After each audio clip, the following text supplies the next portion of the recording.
तो ये थी इस वक्त की हेडलाइंस। अब देखते हैं खबरों को विस्तार से। और आज सबसे पहले बात करेंगे भव्य और दिव्य जगन्नाथ रथ यात्रा की, जो पुरी समेत कई हिस्सों में निकल रही है, लेकिन पश्चिम बंगाल में इसको लेकर बड़ा विवाद हो गया है। ओडिशा के पुरी में भगवान जगन्नाथ की भव्य और दिव्य रथ यात्रा की शुरुआत हो गई है। भगवान जगन्नाथ, बलभद्र और सुभद्रा अपने अपने रथों पर सुशोभित हैं, विराजित हैं और रथ यात्रा में उमड़ी भक्तों की भारी भीड़। भक्त ही इस रथ को खींचते हैं और इस विशेष अवसर पर राष्ट्रपति द्रौपदी मुर्मू और प्रधानमंत्री नरेंद्र मोदी ने दी शुभकामनाएं। देश विदेश से लाखों तीर्थयात्री उमड़े। भक्ति, ज्ञान, मानवता और अहंकार मुक्त सामाजिक जीवन की यह झांकी है, जो बहुत लंबे समय से चली आ रही है। ओडिशा के पुरी के अलावा देश भर में कई जगहों पर, कई हिस्सों में यह रथ यात्रा निकाली जाती है। पश्चिम बंगाल में भी इस बार दीघा में जगन्नाथ रथ यात्रा निकाली जा रही है, लेकिन यह पहली बार हो रहा है। दीघा रथ यात्रा को लेकर अब टीएमसी और बीजेपी आमने सामने है। टीएमसी ने पश्चिम बंगाल में जगन्नाथ मंदिर बनाकर आज प्रसाद वितरण का ऐलान किया, तो वहीं बीजेपी ने कहा कि वो पश्चिम बंगाल के लोगों को पूरी जगन्नाथ मंदिर का प्रसाद देगी। बीजेपी ने कहा हिंदुओं को हाशिए पर धकेल रही हैं ममता बनर्जी, और ममता बनर्जी दीघा जगन्नाथ रथ यात्रा का प्रसाद देकर कर रही हैं राजनीति। आपत्ति क्या है? आपत्ति सिर्फ बीजेपी को ही नहीं, ओडिशा सरकार को भी है। ओडिशा सरकार ने भी दीघा मंदिर का नाम जगन्नाथ धाम रखे जाने पर अपनी आपत्ति दर्ज की है। और बीजेपी का आरोप है कि ममता बनर्जी अभी विधानसभा चुनाव के मद्देनजर हिंदुओं के नाम पर यह राजनीति कर रही हैं, लेकिन आगे चलकर वहीं पर मस्जिद बनवा देंगी दीघा में।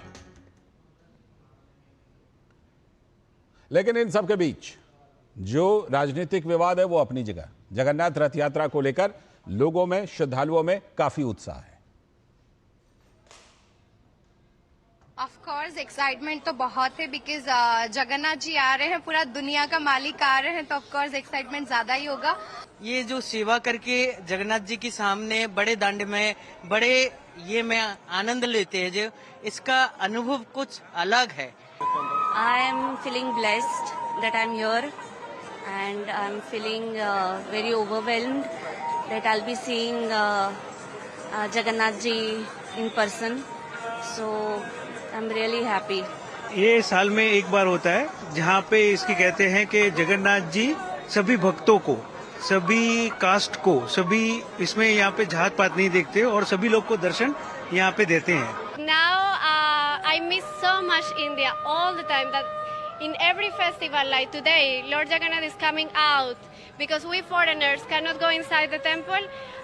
I do all my endeavors to come and take darshan of Lord Jagannath. तो ये आपने श्रद्धालुओं के उत्साह देखे, उनकी बात सुनी, लेकिन इस बार एक विवाद भी है, और ये विवाद है पश्चिम बंगाल में, जहां पर दीघा में पहली बार जगन्नाथ धाम से मंदिर बना दिया गया है और मंदिर बनाकर रथ यात्रा भी निकाली जा रही है। तो पश्चिम बंगाल की मुख्यमंत्री ममता बनर्जी ने कहा कि रथ यात्रा में हम सभी मौजूद रहेंगे और समय पर सब कुछ होगा। जगन्नाथ धाम बहुत बड़ा अभी बहुत बड़ा तीर्थ स्थान हो गया है।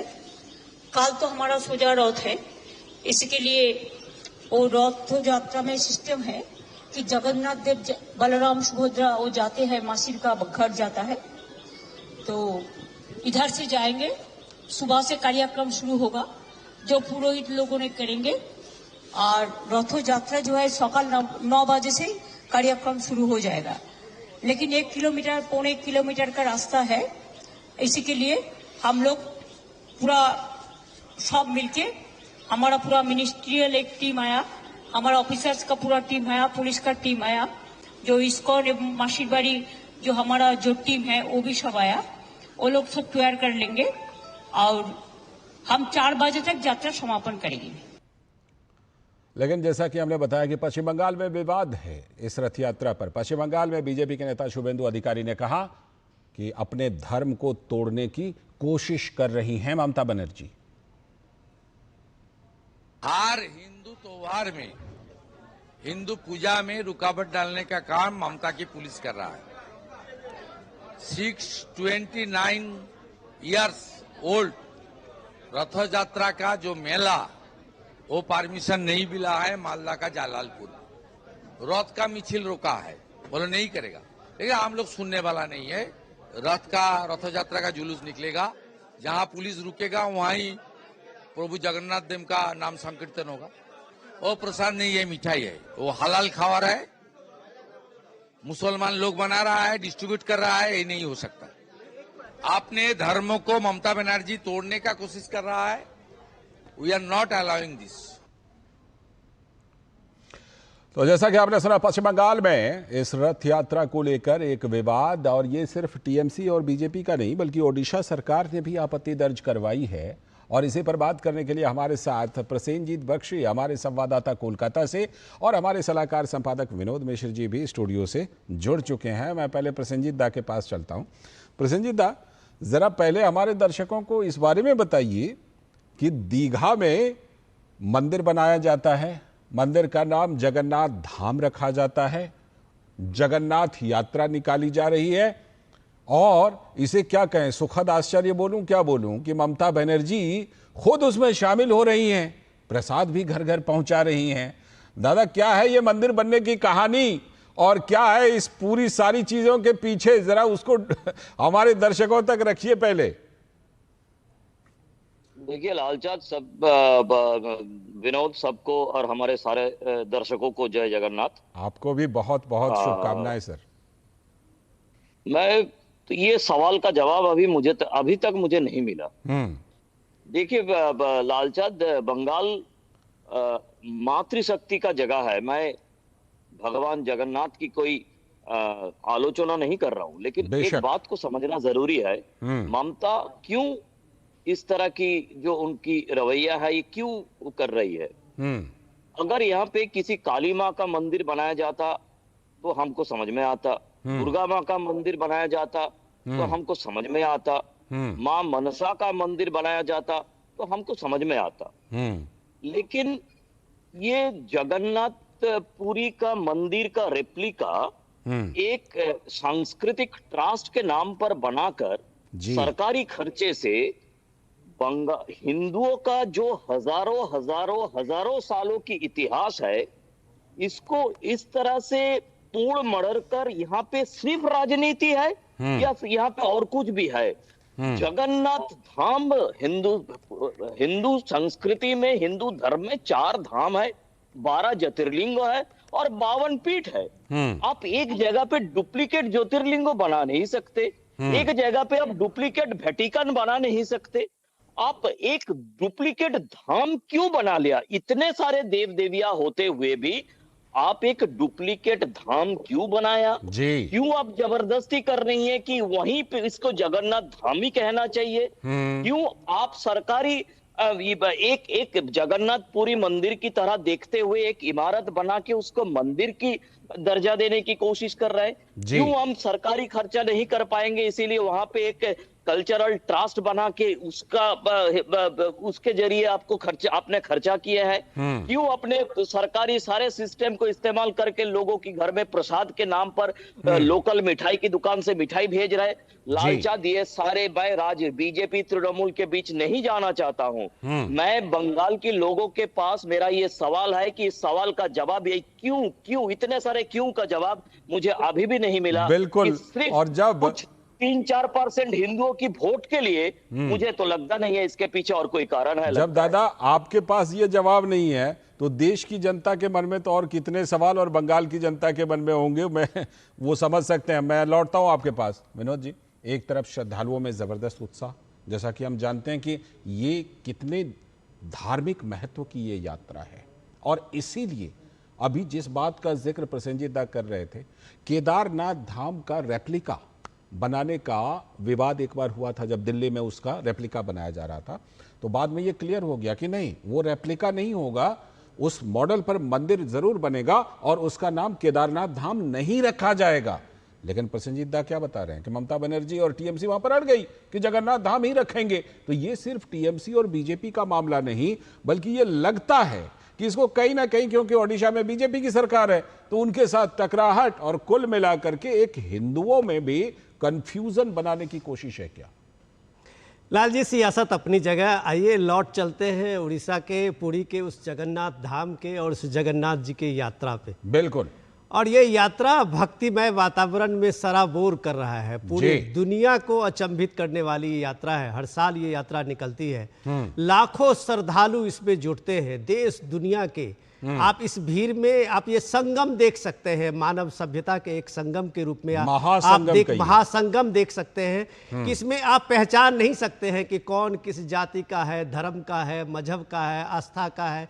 कोई किसी को पहचान नहीं सकता। आस्था के इस विराट स्वरूप को जब दुनिया देखती है तो जगन्नाथ की यात्रा की इसको एक ललक सी होती है कि इस यात्रा में वो भी शामिल हो। हम आप इस यात्रा में शामिल नहीं है, लेकिन आप कल्पना कीजिए कि वो लाखों लोग जो कहां कहां से आए हैं, देश से आए हैं, विदेश से आए हैं, और एक मौका अपने को रस्सी खींचने के लिए वहां बेचैन होते हैं कि हम भी इस यात्रा में, रथ यात्रा में शामिल हो। ये ललक, ये आस्था भारत की पहचान है।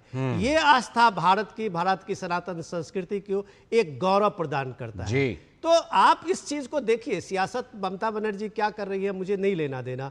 देश में आज की तारीख में आप ये देखिए कि देश के अलग अलग जगह पे, आप गुजरात में देखिए, दिल्ली में देखिए, अभी कर्नाटक में देखिए, हर जगह ये यात्रा निकल रही है। हर जगह इस यात्रा को एक भगवान जगन्नाथ के इस यात्रा को एक विराट स्वरूप के रूप में लोग उसको देखते हैं और अपने अपने जगह पे मनाते हैं, अपने अपने राज्यों में मनाते हैं। ये सैकड़ों सालों की परंपरा है। आप उसको एक डुप्लीकेट करने की कोशिश करते हैं जगन्नाथ धाम मंदिर की बात, वो सियासत लोग वहां जवाब देंगे, क्योंकि वहां लोग जगन्नाथ, अगर आप कहते हैं जगन्नाथ धाम कहते हैं तो आपके मन में सिर्फ पूरी की ही आस्था होती है।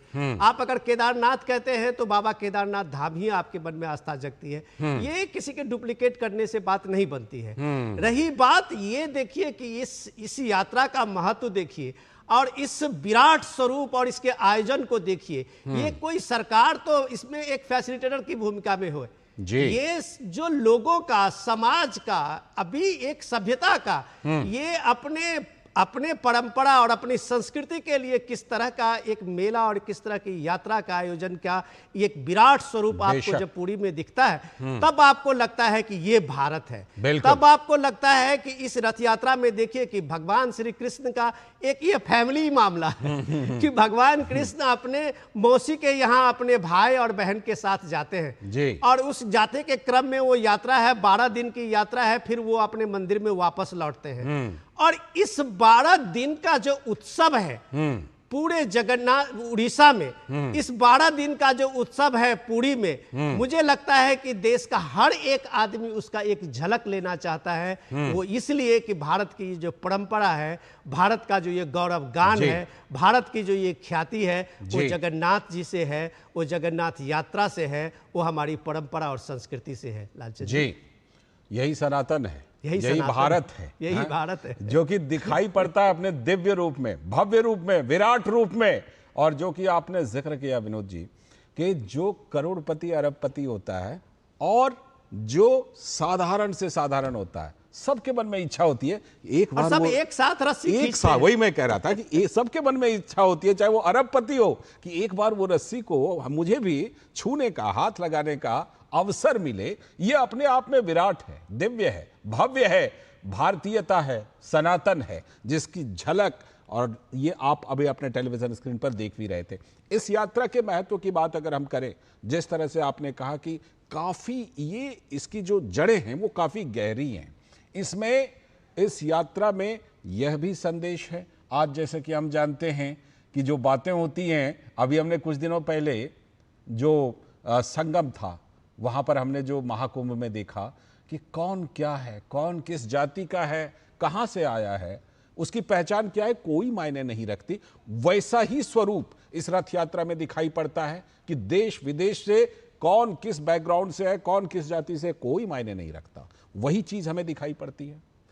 लाल जी, जब आप इसको विराट संगम और विराट यात्रा कह रहे हैं, भारत एक यात्राओं का देश है। भारत में यात्रा की अपनी एक लंबी परंपरा रही है। आप ये देखें कि यात्रा के साथ में आप जगन्नाथपुरी की इस यात्रा को देखते हैं, आप अयोध्या में यात्रा देखते हैं, आप मथुरा वृंदावन में यात्रा देखते हैं, पंचकोसी 11 कोसी परिक्रमा की यात्रा देखते हैं। ऐसे अनगिनतों यात्राएं हैं। ये यात्रा है क्या, इसे समझने की जरूरत है कि ये यात्रा है कि जीवन में आप एक साकार ब्रह्म के खोज में निकलते हैं जी। और उसमें आपका अहंकार जो है, अपने स्व का जो है, वो पूरी तरह से परित्याग होता है।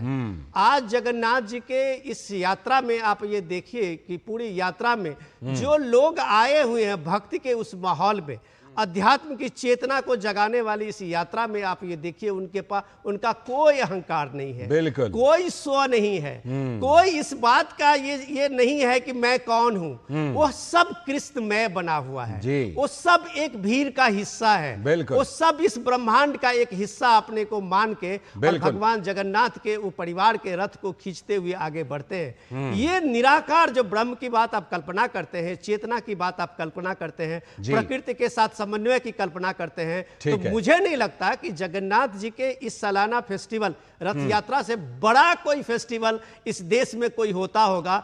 इसका डुप्लीकेट करने की जो भी कोशिश करेंगे वो हास्यास्पद लगे। तभी तो विवाद भी बन जाता है। प्रसेनजीत दा, बीजेपी ने तो साफ तौर पर कहा है कि ये हम असली जो पुरी में जगन्नाथ मंदिर है उसका जो असली प्रसाद होता है उसका तो स्वरूप ही अलग होता है, वो प्रसाद हम पश्चिम बंगाल में घर घर लोगों को पहुंचाएंगे। और बीजेपी हमला बोलते हुए यहां तक भी बोल चुकी है कि ये तो चुनाव है तो इस तरह का कर रही है, चुनाव के बाद क्या पता वहीं दीघा में बगल में मस्जिद बनवाने लगेंगी ममता बनर्जी, ये भी बात बीजेपी कह रही है। तो बिल्कुल बीजेपी बख्शने के मूड में नहीं है। हाँ देखिए, पहली बात तो यह है कि मैं एक छोटा सा ये कर दूं कि विनोद जैसे यात्रा की बात कर रहे थे और ये जो ज्योतिर्लिंग या पीठ या धाम, ये सब के पीछे ये यात्रा का, ये परिक्रमण का एक सोच है। मतलब आप 4 धाम यात्रा कर ले, हमारे देश में शंकराचार्य पूरे देश में ये जो सारे की सारे चीजें प्रतिष्ठा किए थे, वो एक लोगों को भगवान तक, और ये जो पुरी का रथ यात्रा है या जगन्नाथ देव का जो रथ यात्रा है, वहां पे भगवान भक्तों तक, लोगों तक पहुंचते हैं। स्वामी जी को सामने रख के हिंदुस्तान अभी आगे बढ़ने की कोशिश में है। वो स्वामी जी पैदल पूरे इस देश को इस तरह से परिक्रमा किए। स्वामी विवेकानंद, हाँ बिल्कुल जाहिर है स्वामी जी, मतलब मैं स्वामी विवेकानंद का ही बात कर रहा हूँ। तो कोई ना कोई, सिर्फ स्वामी विवेकानंद नहीं, जब भी किसी महापुरुष की बात हम सुनते हैं, करते हैं, वो पूरे देश में यात्रा करते हैं, परिक्रमण करते हैं। और हमारी किसी भी जगह पर प्रदक्षिण करने की एक तरीका है, मतलब भक्त भगवान तक और भगवान भक्त तक आ जाए, ये दोनों के बीच में एक तालमेल है। बिल्कुल। अब इस तरह से अगर, जैसे मैं अपने बातों में बोल दिया बीच में, मैं इसमें थोड़ा सा अभी राजनीति ला रहा हूं, क्योंकि बंगाल में हिंदुओं का दुर्दशा ऐसा है और 34 साल की कम्युनिस्ट ने ये हिंदू को तोड़ मरोड़ कर इस तरह से ऐसी स्थिति बना दिया है कि अब जहां पे मैंने बोला था कि अगर वेटिकन का कोई डुप्लीकेट हो सकता है क्या, मैं उससे आगे नहीं जा रहा। सवाल है, सही बात, मैं उसके आगे नहीं जा रहा हूं, लेकिन फिर भी इतना हिम्मत हिंदुस्तान पे रहकर ममता बनर्जी का है कि वो अपने आवाज उठाकर इस तरह से मैंने डुप्लीकेट धाम बनाया और वही अभी तीर्थ स्थान बन गए। जिन उनका बाइट अपने चलाया, उन्होंने बोला कि वो तीर्थ स्थान बन गए। ये बोलने का औकात उनको मिल गया है, ये बोलने का साहस उनको मिल गया है। ये बंगाल की हिंदुओं को समझना चाहिए, देश के हिंदुओं को समझना चाहिए। बिल्कुल वही चीज समझाने की कोशिश मुझे लगता है कि भारतीय जनता पार्टी कहीं ना कहीं कर रही है, और छोड़ने के मूड में भारतीय जनता पार्टी है भी नहीं फिलहाल, तो यही लग रहा है। शुक्रिया दादा जुड़ने के लिए आपका। और विनोद जी, आप हमारे साथ अभी बने रहिएगा, क्योंकि हम आज खास चर्चा करने वाले हैं उत्तर प्रदेश पर, कि उत्तर प्रदेश में एकदम कंट्रास्ट दिखाई पड़ता है। एक तरफ विकास की नए डेटा हैं और दूसरी तरफ वापस उत्तर प्रदेश की राजनीति को जाति पर खींचने की पूरी कोशिश हो रही है। 2027 में वहां चुनाव भी है। करेंगे इस पर खास चर्चा खास मेहमान के साथ। अभी वक्त है ब्रेक।